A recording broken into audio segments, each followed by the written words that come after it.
Good evening and welcome to Seattle.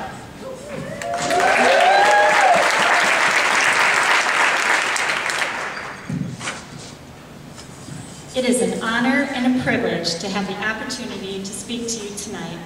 If you are a first-timer with TNT, get ready. You are about to have the experience of a lifetime. And for all of you alumni, thank you so much for continuing to open your hearts and minds to such a worthy cause with a crucial mission. And of course, I could never forget all of the supporters that will be here in lining the course tomorrow. With your help, you will cheer thousands through the streets of Seattle and help them cross the finish line, one of the many goals we have all been striving for over the last several months. And thank you, Seattle, for hosting what is sure to be a spectacular race. As mentioned, my name is Vicky Andritsch from Team Indiana. I am lucky enough to be here with two of my girls, Grace and Audrey, as well as my in-laws who are native to Seattle. I will be joining all of you on the course tomorrow, running the half marathon.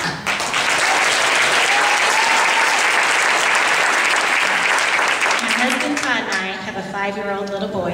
His name is Luke. A little boy that when you look deep into his blue eyes, they tell a story that goes far beyond words. I would like to share just some of his story with you. Todd and I are blessed with 5 remarkable children, ages ranging from 3 to 14 years.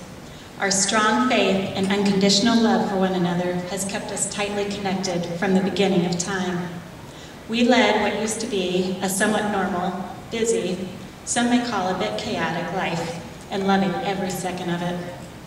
Charging off to practices, shuffling through homework papers, running through Dick's Sporting Goods on the way to tournaments, wondering how they keep outgrowing their cleats, dodging the stomach flu so it wouldn't take down a family of 7.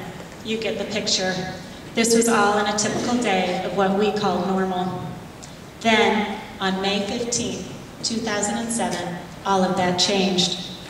Our then 3-year-old son, Luke, who to the human eye was as healthy as they come, woke up one morning and could not move from the shoulders down. A series of events over the course of 2 days led our what used to be normal, busy life with 5 kids to an out-of-control nightmare. What was first diagnosed as a double ear infection at a Emergent Care clinic on Mother's Day weekend turned into the unimaginable.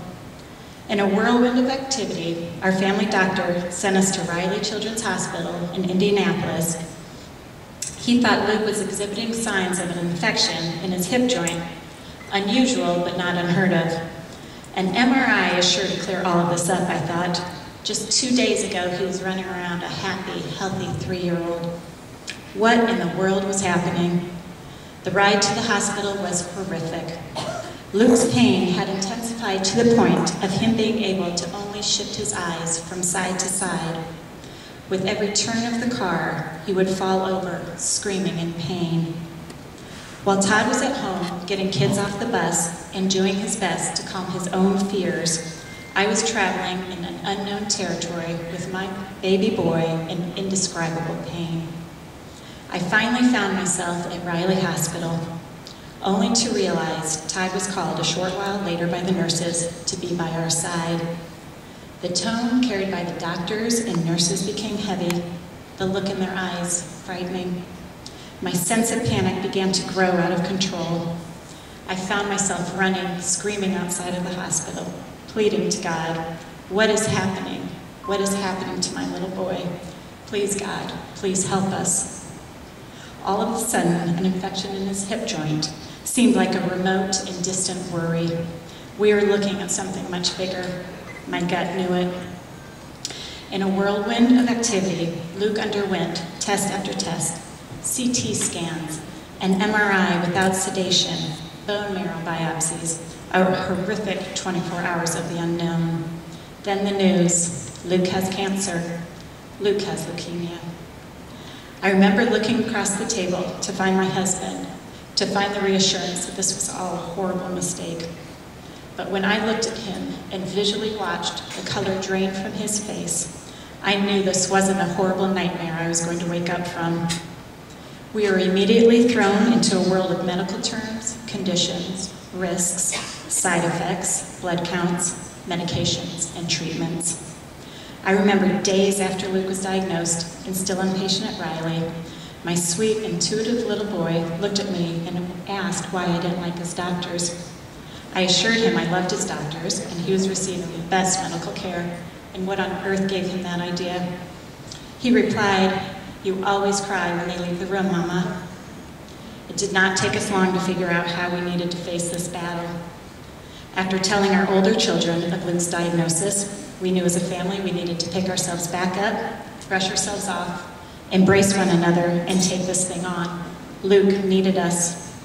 There is no room or energy in our existence to think of anything but a positive outcome for our son. But like any parent, in the dark, quiet hours of the night, other images could haunt us if we let them. Luke has 1 year left of his 3.5-year treatment plan. Yes, 3.5 years of chemotherapy. When he was diagnosed in May 2007, July 2010 truly felt like a lifetime away. It is now getting within our reach. He has spinal taps every 3 months. He takes chemo by mouth every day, some days up to 12 pills a day. And he has infusions into his port monthly. The first 9 months felt like a slow-moving train wreck, on top of still being in a crisis mode. His system was knocked down, able to briefly recover, only to be knocked down again. During this time, all we could do was literally take 1 hour at a time, all the while trying to provide as much normalcy as we could for our 4 other kids. It didn't take long for Todd and I to figure out we needed to find out what our new normal was going to be. In situations like this, you worry about your healthy kids as much as your sick one. I remember on many occasions watching with envy young children playing outside the bedroom window. Luke was too weak to hold his head off the pillow and spent the majority of his day crying in pain and agony. The steroids Luke were on, as part of his protocol, changed him from the little boy we knew. These steroids are truly a beast in and of themselves. They made his appetite insatiable. He literally ate 23 hours a day. Literally. We had a Costco bill to show for it.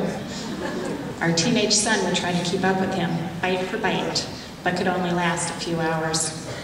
These steroids made his mood unpredictable, his body unrecognizable. Our world was now officially turned upside down. I have a vivid memory of quickly sending all of the kids out the door to find a neighbor's house to get to. Any neighbor, I told them, you need to get out of the house. I know, it sounds like a horror movie, and it felt like one too. Luke would fly into such rages of pain, of uncontrollable screams and pleas for help during this initial stage of his treatment. There were times I had the phone in my hand, ready to call 911 for help, because his pain would increase to such a level of intensity I feared I couldn't handle him alone. It wasn't the pain, it wasn't the cancer creating this pain now, it was his medicine. All I could do was hold him as tight as I could, silent tears rolling down my cheeks. We will get through this, Luke. We will. These meds take over their bodies and their minds and leave them feeling broken, scared. Luke, and all the children battling this disease, endure more than many of us will ever know in a lifetime. He has become a 5-year-old little boy who has a deep understanding and value to his life.